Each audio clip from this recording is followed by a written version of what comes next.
The Federal Reserve is totally private, and Alan Greenspan 2 weeks ago on PBS on Lair NewsHour said on record that they are above the law, the Congress, the President, everyone.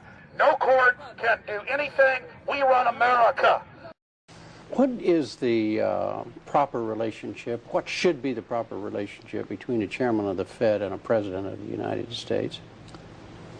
Well, first of all, the Federal Reserve is an independent agency, and that means basically that there is no other agency of government which can overrule actions that we take. So long as that is in place and there is no evidence that the administration or the Congress or anybody else is requesting that we do things other than what we think is the appropriate thing, then what the relationships are don't frankly matter. Notice what Greenspan is saying. Greenspan is saying the Federal Reserve is beyond the law. And in reality, they are, in practice, beyond the law. Nobody, as far as I know, has ever audited the Federal Reserve. One of the first things we ought to do when we nationalize the Fed is go in there and find out the audit. Who stole money? Who engaged in corruption? There's a whole series of people going back to Volcker, to Greenspan, to Bernanke, and so forth. Think of the arrogance of private group of banks that have bankrupted the nation by design so they can repo the country. A private group of banks that loaned us our own money back are telling us they're above the law. You are not above the law, criminals. No one is above the law.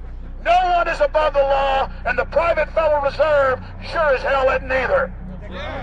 Since the founding of the Federal Reserve back under Woodrow Wilson, the Federal Reserve has struck out 3 times. They didn't stop the crash in 1929. They didn't stop the banking panic of 1932, 1933. And now they are the cause of the derivatives crisis because they're the ones who inflicted derivatives on the world with Alan Greenspan.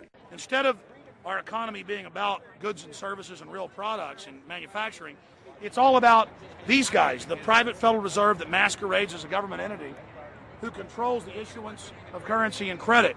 They're the ones that have cut off the liquidity in the market. They told us have a debt-based economy. Then they cut it off once they get us under their thumb and implode the economy so they can consolidate it. And that's what they're doing right now. I mean, it's in their own documents, it's in their own statements. They claim, give us unlimited power, give us trillions of dollars with the Baker bailout bill that's already $5 trillion, not $850 billion as they say. And we'll get the economy going, but they're hoarding the money and buying up other banks that aren't part of the Federal Reserve, buying up insurance companies, buying up roads, infrastructures, media empires, defense contractors. What the banks do is they implode an economy by cutting off credit, and then once things really fall to a low, and they know the low because then they buy everything up and start then putting more money back into the economy, and then they build it back up. So they build us up and then shear us, build us up and shear us. And they're getting ready. All over the world, they're always shearing some country, imploding it. Comes out in their own IMF and World Bank documents. That's just a foreign arm of the same cartel. And these are the people who claim to be the saviors of the economy, the people who have created every important crisis in the past 100 years, the Federal Reserve. So it's illegal, it's unconstitutional, and it's a failure. And I think the failure is what everybody can see right now. Yeah, what they do is they make you think Clinton's evil in running things. Then, oh, Bush will save us. And then, oh, Bush was evil. Now we'll be saved by Barack Obama, but he's just a puppet. But as we get deeper into this phase, when they implode the economy, they have all the money and all the control. But they also like to pose as the savior.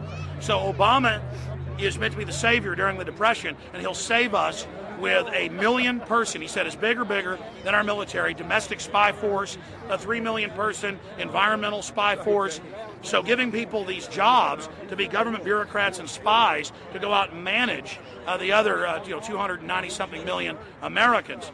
And so this is classical fascism. The communists also do it. Any vertically integrated command and control authoritarian system does this. So they're openly following what the same group of banks did in Germany, Russia. It's in the Communist Manifesto to have a private central bank because the private central bankers actually wrote the ideas that they had Marx and Engels put out. People go, well, why would the banks want communism?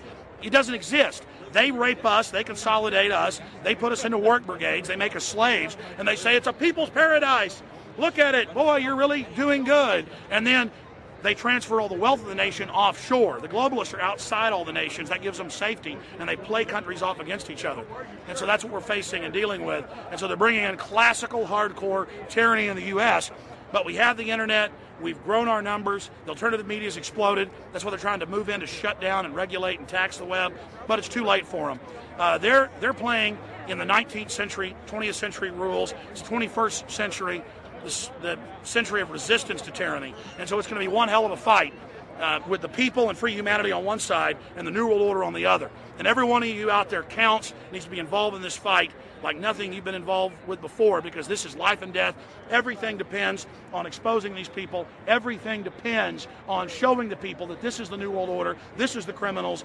We're dealing with the king rats here, the people that are carrying out tyranny worldwide. And either they fall or we fall. Either worldwide darkness and a new age of tyranny and oppression and with a scientific overlay, or a new age of liberty and freedom and a new renaissance. The choice is the people's out there. Okay, we can tell you what's going on. You can check it out for yourself and find out it's true. But don't wait. Investigate now. Get involved now. Go out there and reach out now. We don't have time. If you're looking for the solution, look in the mirror.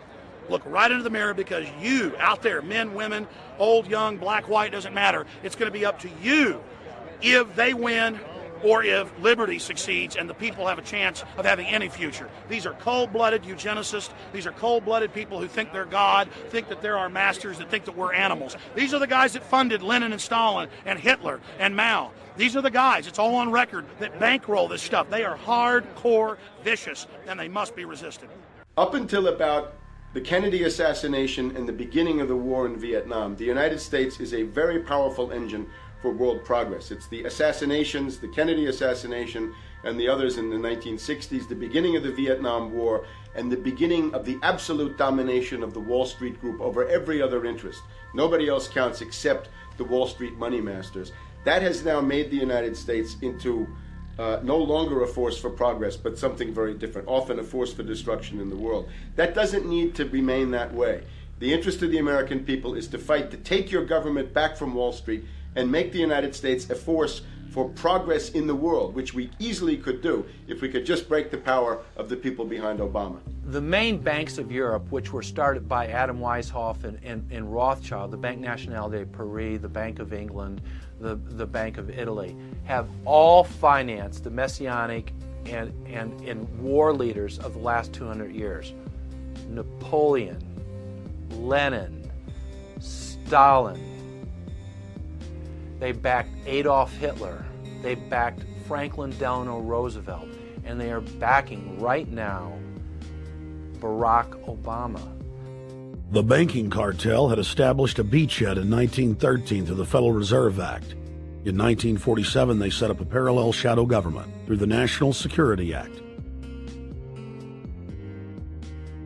From 47 on, the national security state began the long process of absorbing federal and state bureaucracies, while at the same time undermining the constitutional power of Congress and dominating the executive branch.